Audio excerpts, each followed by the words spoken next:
ఉన్నావంటే బెల్లం బువ్వ కన్నా తీయగుంటదంట ఎన్నడూ నాడు ఫోను చేసి బాగున్నావన్నవంటే ఏడాది ఎండల్లో ఉంటేనై మోస్తున్నా నా బతుకు కష్టాలని పిల్లని చెయ్యి పట్టాలని నల్లని సీకట్లో ఒకదాన్నే కూసున్న దిక్కులేని పచ్చినయ్యి బావా నువ్వెప్పుడొస్తావని ఏళ్ళైపోతుంది పిల్ల ఎన్నెలొచ్చింది మన బతుకులా ఏలైపోతుంది పిల్ల ఏలు వట్టంగా వస్తున్నాగా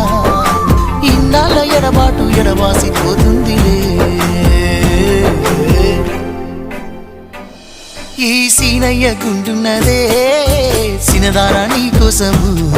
ఈ దూరాన్ని చెరుపుతూ తీరాల కగిలింది అందాల ఈ మానము